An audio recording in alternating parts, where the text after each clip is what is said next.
What is up, everybody? This is Lyle with No Hippie Trucking and Transportation. I know I'm about to get some heat over this video right here, but you know what? I've heard this shit one too many times, so I'm going to let you guys know what real players know in this game that maybe some people don't know. So I'm always hearing the thing that don't haul cheap freight. You know, mega carriers are ruining the market for owner-operators and this and that. So, you know what? I'm going to let you guys in on some game. Some people are a little too short-sighted to see this, but some of you guys might understand what I'm talking about. I had to get this off my chest. I'm sorry.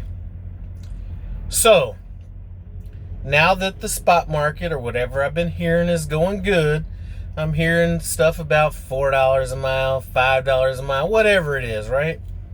Now, I've just hauled a couple $3 a mile loads. I was happy about that. But that is a little bit on the high side for, you know, Prime as a lease operator. Just came off of a good week. I'm not going to go into those numbers, but it was a great week. But I see this... see this, and they're talking about mega carriers destroying the rates. So, like I said, I'm going to let you in on what true players know. And I'm coming at this a little cocky because you know what?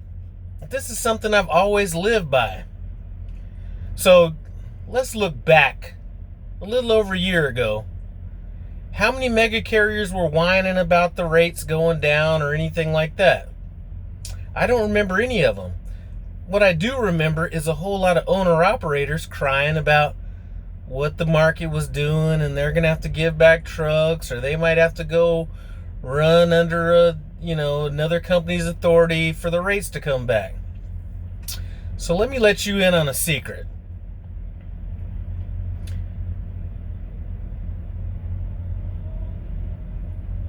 Mega carriers may be hauling rates right now that are cheaper than what you might possibly be able to get on the spot market. So let's take a look at this outside of trucking, which I like to do every now and then. I'm going to go back to a business I was in before, two businesses I was in before, and then what I'm doing currently in my personal life. So when I was a car salesman back in the early to mid 90s,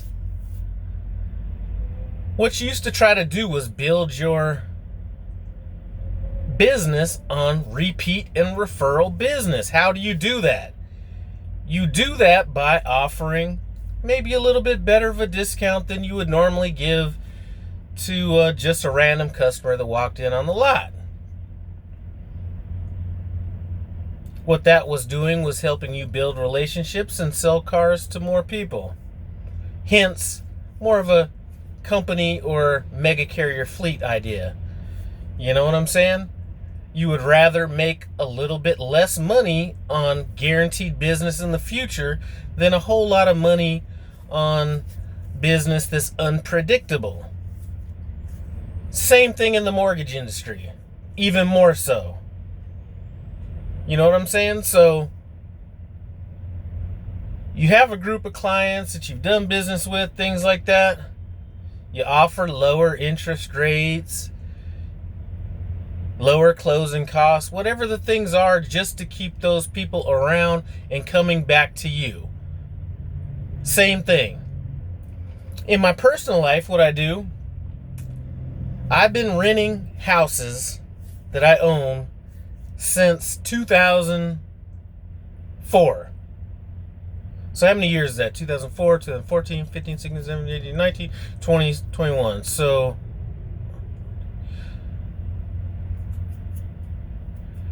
what is that? 17 years, something like that. I've had up to 3 houses rented at one time. And the amount of people that I've had moving in and out of those houses has been, I think I've only dealt with maybe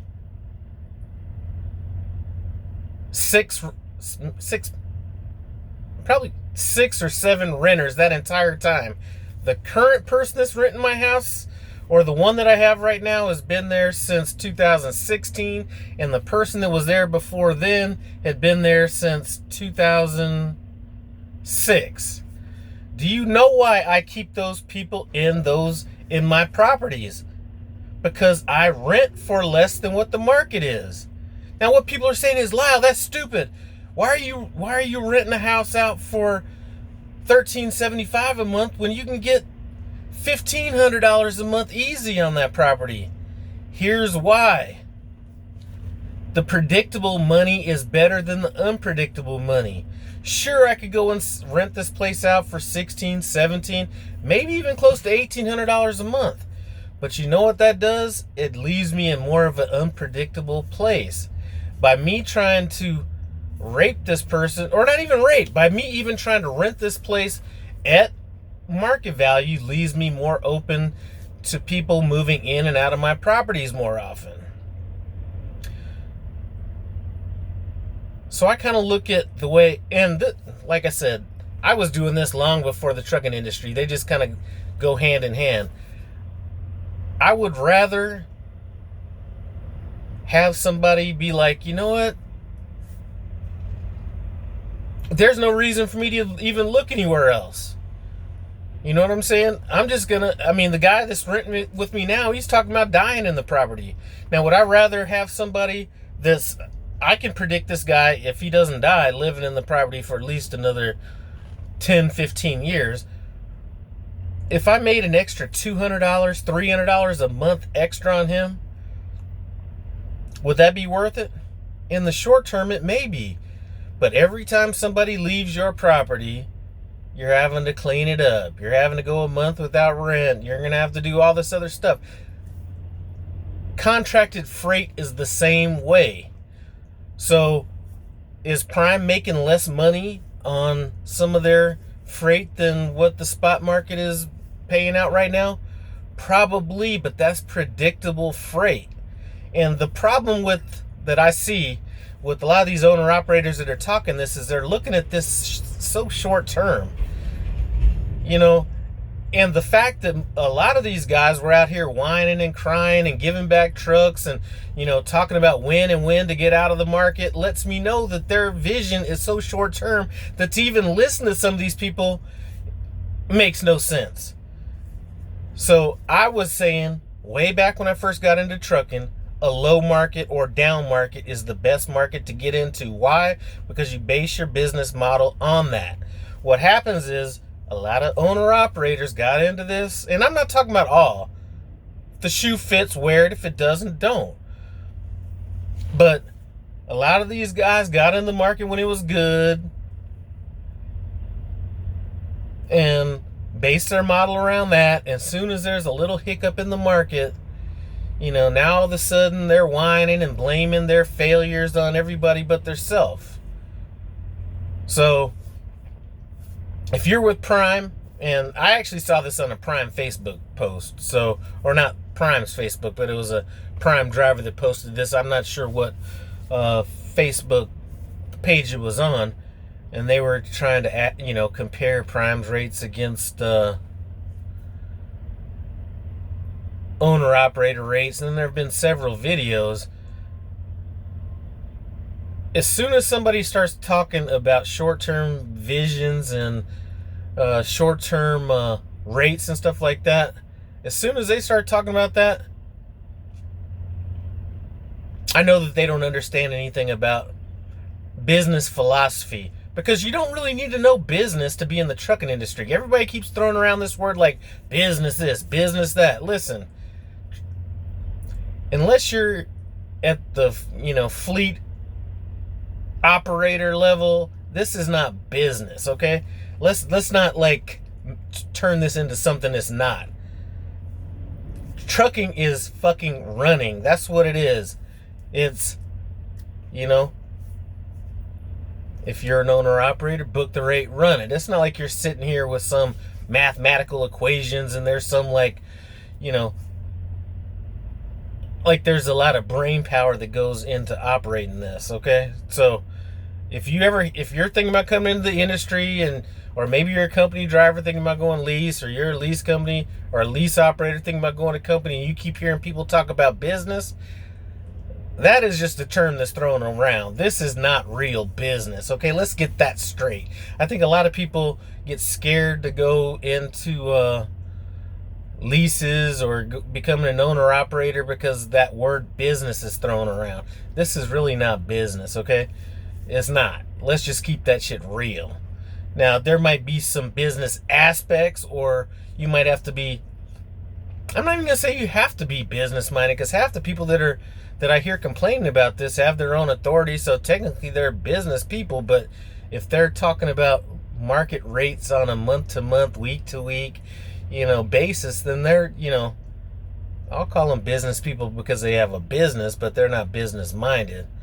So anyway, that is my rant for the day. And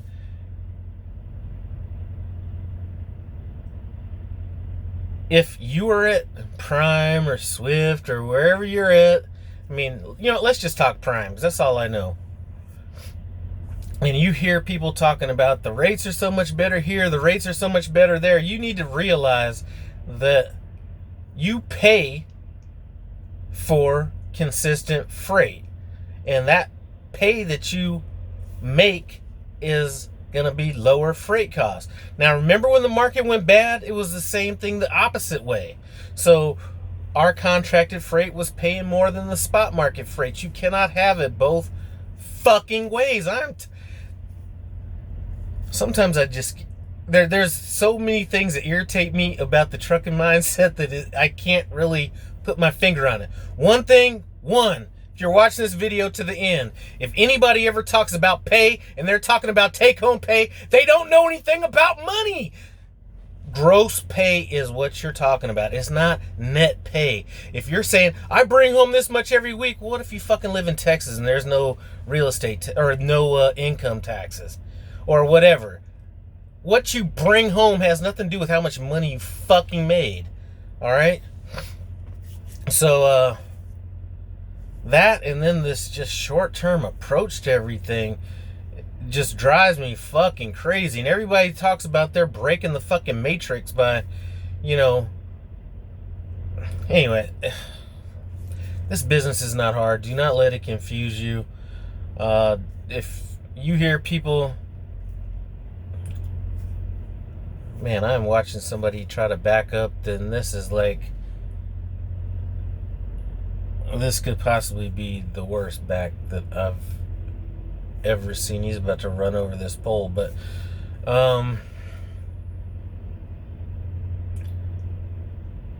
this is not that complicated.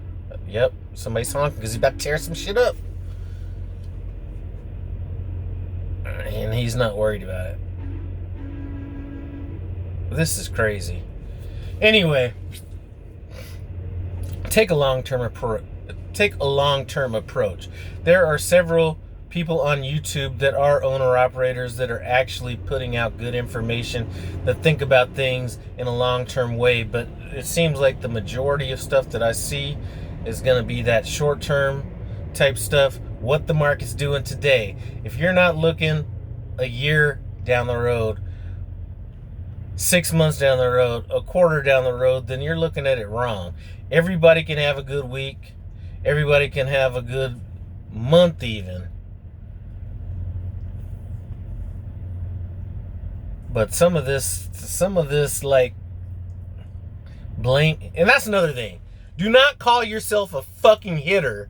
Do not call yourself a hitter or you're some successful owner operator if you're blaming mega carriers on your rates.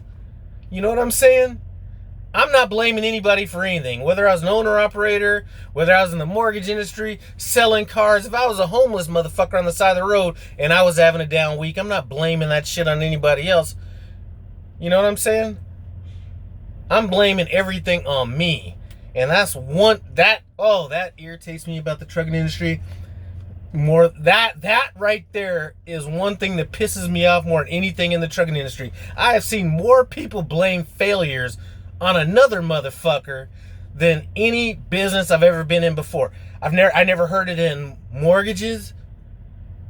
People sucked it up.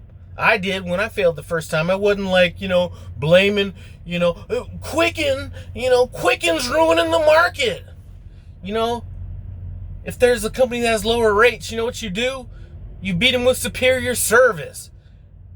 You beat them with some other thing, but you're not blaming every fucking body out here about, how bad your life is. Oh, I hate that about trucking. I've heard more people blame shit on the market, other companies. Anyway, I'm about to get off this rant because I could go on about this forever. But anyway, I'm sure I'm gonna get a bunch of dislikes on this, but it is what it is. So if you happen to be one of these people out here trying to act like you're a hitter and shit because the rates are good now, I might want to remind some of y'all what the rates were doing a little while ago when everybody was talking about giving up authorities and, now mega carriers are ruining the rates. Don't haul cheap freight. Mega carrier this, mega carrier that. Anyway, I think I'm done with this. I do appreciate you guys stopping by No Hippie Trucking and Transportation. Comment, subscribe, and I'm out.